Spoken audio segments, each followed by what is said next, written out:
ఓం శ్రీ గురుభ్యో నమః. హరి ఓం గం గణపతయే నమః. ఓం దుం దుర్గాయే నమః.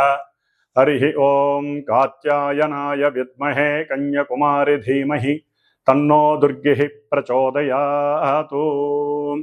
ఓం అర్ధకాయం మహావీరం చంద్రాదిత్య విమర్ధనం సింహికా గర్భసంభూతం తం రాహుం ప్రణమామ్యహం. ఓం రాహుగ్రహ దేవతాయే నమో నమః. మనము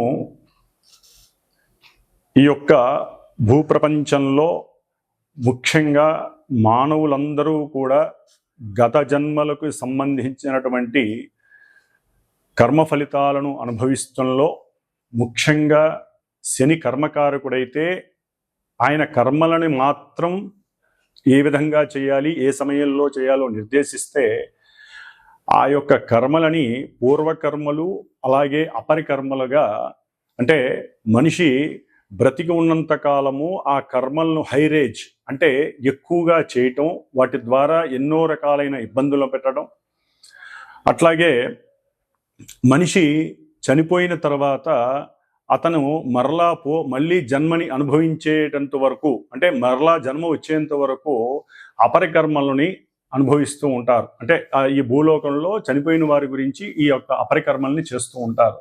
కాబట్టి ఈ యొక్క అపరికర్మలకు అధిష్టాన దేవత రాహువు. అంటే మరి ఇప్పుడు ఈ రాహుకేతువుల గురించి చర్చించడంలో ముఖ్య ఉద్దేశం ఏంటంటే, మనకి మార్చి 30 తర్వాత శని మారాడు, అట్లాగే రేపు మే 14 తర్వాత గురుడు రాశి మార్పు జరుగుతోంది. మే 18 తర్వాత రాహువు, ఇప్పటి వరకు మీనరాశిలో జలరాశిలో ఉన్నటువంటి రాహువు వాయుతత్వపు రాశి అయినటువంటి మిత్రుడైనటువంటి శని యొక్క కుంభరాశిలోకి తన యొక్క ప్రవేశాన్ని చేస్తున్నాడు, పూర్వాభాద్ర నక్షత్రంలో 1వ పాదంలో ఉండి. కాబట్టి అందుకని ఈ రాహువుని గురించి మాట్లాడుతున్నాము. అట్లాగే తర్వాత కేతువు గురించి కూడా మాట్లాడదాము. మరి ఈ యొక్క రాహువు మనిషి, అంటే ఈ యొక్క మనుషుల మీద రకరకాలైనటువంటి పరిభ్రమంతరమైనటువంటి ఇబ్బందికరమైనటువంటి పరిస్థితుల్ని కలుగజేస్తూ ఉంటాడు. వృషభ రాశి వారికి మే 18వ తేదీన రాహువు కుంభరాశిలోకి ప్రవేశించటం వలన ముఖ్యంగా ధనపరమైనటువంటి కొన్ని చిక్కులు కలగటానికి అవకాశం ఉంటుంది. అంటే అంతకుముందు తండ్రి ద్వారా ఏదైనా ఆస్తిపాస్తుల విషయంలో ధనం వస్తుంది అనుకున్నప్పుడు అది అస్పష్టతగా ఉండిపోవటం, అనుకున్నటువంటి విషయాలు ఏంటంటే కోర్టుకు సంబంధించినటువంటి వ్యవహారాల యందు సరైనటువంటి వీరికి నిర్ణయం రాకపోవటం ద్వారా కొంత మానసికంగా ఇబ్బందులు ఎదురయ్యే అవకాశాలు ఉంటాయి.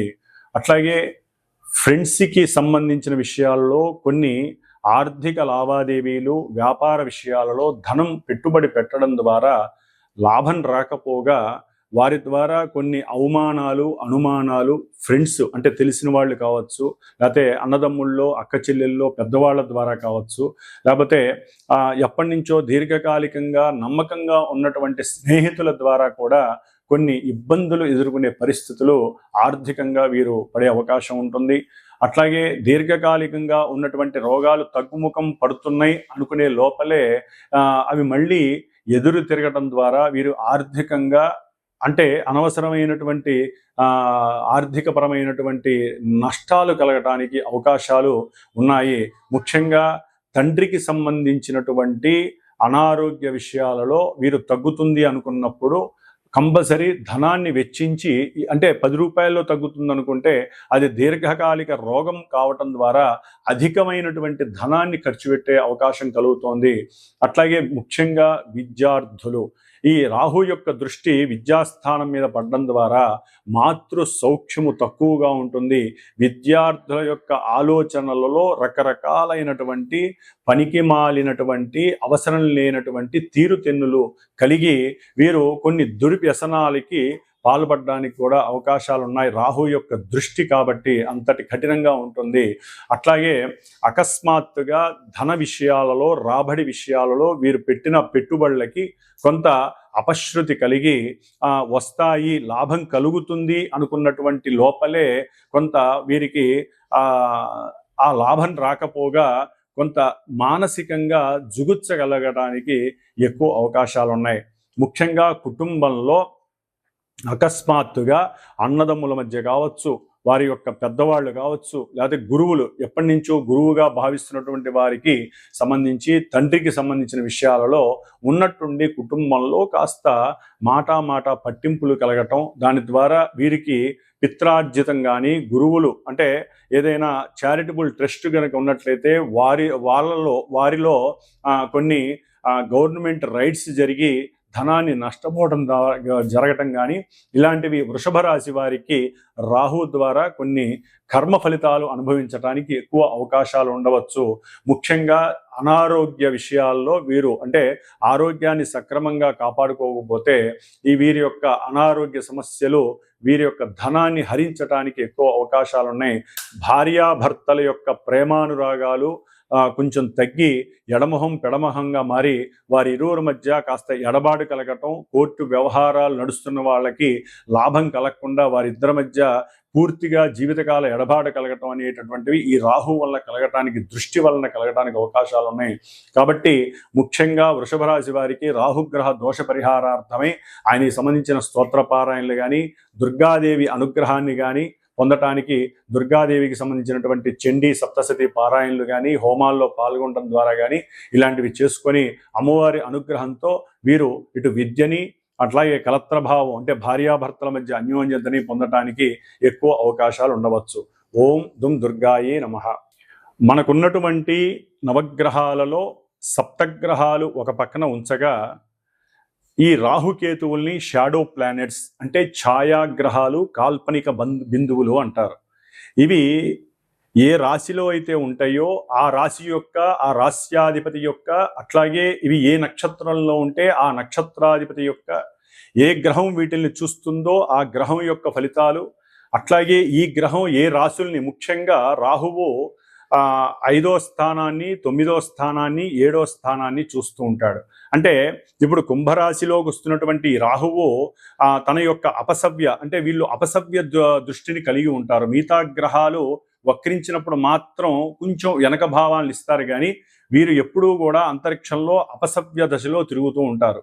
కాబట్టి ఈ కుంభరాశిలో మారేటటువంటి మే 18న మారుతున్నటువంటి రాహువు మరి కుంభరాశి యొక్క ఫలితాలని అక్కడ ఉండి తన యొక్క దృష్టి తులారాశి మీద, 5వ రాశి మీద, సప్తమ దృష్టి సింహరాశి మీద, నవమ దృష్టి మిథున రాశి మీద పడుతోంది. కాబట్టి ఈ యొక్క రాశుల్లో ఉన్నటువంటి గ్రహాలు ఈ యొక్క రాశి ఫలితాలు ఇస్తాయి. అట్లాగే ఇప్పుడు మనకి ఈ యొక్క మే 18 నుంచి జూన్ 6 వరకు కుజుడు ఆల్రెడీ మనకి కర్కాటక రాశిలో ఉన్నాడు. కాబట్టి ఈ కుజుడు అష్టమ దృష్టితో రాహువును చూడటం చాలా చాలా అరిష్టకరమైనటువంటి దేశ విపత్తు అనుకోండి, లేదా మానవ జీవితాల్లో వారు పుట్టినప్పుడు కానివ్వండి, ఇప్పుడు గోచార రీత్యా కర్కాటక రాశి ఇంకా కొన్ని రాశుల వారికి కానివ్వండి, ఈ యొక్క కుజ దృష్టి రాహు మీద పడడం ద్వారా ఎన్నో రకాలైనటువంటి విపత్తులు, ప్రమాదాలు, అట్లాగే రకరకాలైనటువంటి ఇబ్బందులు కలగడానికి ఎక్కువ ఆస్కారాలు ఉన్నాయి. దీన్ని సర్పదోషం అంటారు. రాహుకేతువులకి సర్పదోషానికి చాలా చాలా సంబంధం ఉంది. అట్లాగే మనకి 2 రకాల పద్ధతులు ఉంటాయి. రాహువు వామాచార పద్ధతికి అధిపతి అయితే కేతువు మనకి దక్షిణాచార పద్ధతికి అధిపతి అవుతాడు.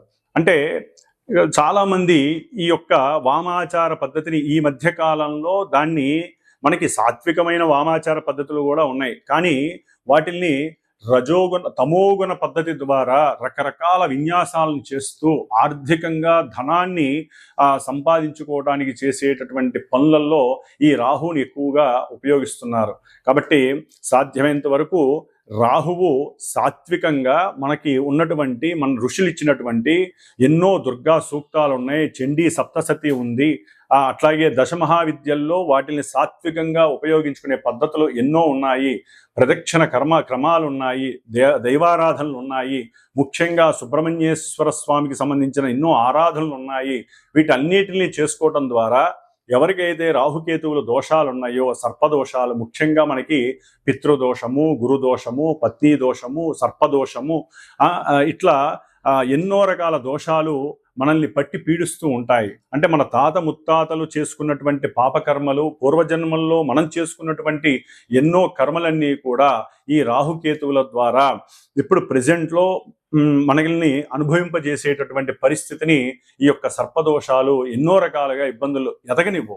వీటిల్లో ముఖ్యంగా కాల సర్పదోషము అంటే జన్మలగ్నంలో రాహు ఉండి సప్తమంలో కేతు ఉంటే, ఈ రెండింటి మధ్య గనక గ్రహాలు ఉన్నట్లయితే సభ్యదశలో ఉంటే, అంటే రాహు నుంచి అపసభ్య దశలో కేతు వరకు గ్రహాలుంటే జన్మజాతకంలో దాన్ని కాలసర్ప యోగ దోషము అంటారు. ఇది మహా డేంజర్ అని చెప్పి అనుకోవచ్చు. అంటే డేంజర్ అంటే భయపడాల్సిన అవసరం ఏం లేదండి. అనుకున్న కార్యక్రమాలు ముందుకు వెళ్ళనివ్వవు. అట్లాగే ప్రతి విషయంలో వారికి చిరాకు, పరాకు, ఇబ్బందులు, ఒక రకమైనటువంటి నిర్జీవమైనటువంటి స్థితి ఈ యొక్క కాలసర్ప యోగ దోషం కలిగినటువంటి ఉంటుంది. కాబట్టి వీరికి కూడా ఎన్నో ప్రత్యామ్నాయ పద్ధతులు ఉన్నాయి. అలాంటివి మాలాంటి గురువుల్ని సంప్రదించడం ద్వారా మీకు చక్కటి ఆ యొక్క ఫలితాలు కనిపించేటటువంటి ఎన్నో ప్రయోజనకరమైనటువంటి పూజలు, దానాలు, హోమాలు, ఇలాంటివన్నీ కూడా ఎన్నో పూజలు ఉంటాయి. కాబట్టి ఇవన్నీ కూడా ముఖ్యంగా కేతువు దక్షిణాచార పద్ధతి, ఈయనకి మడి అంటూ, అట్లాగే ఆచారాలు, సాంప్రదాయాలు, గురువులపైన మన్నన, ఇలాంటివన్నీ కూడా కేతువు చక్కగా మనకి అవకాశం ఇస్తూ ఉంటాడు. కాబట్టి కేతువు గురించి తర్వాత మాట్లాడుకుందాం. ఇప్పుడు మనం మాట్లాడుకునేటటువంటి ద్వాదశ రాశుల్లో ఈ రాహువు కుంభరాశిలో ఉన్నప్పుడు మేష నుంచి మిగతా రాశుల వారికి ఏ విధమైనటువంటి ఫలితాలని ఈ రాహువు కలుగజేస్తాడో మనం తెలుసుకుందాం.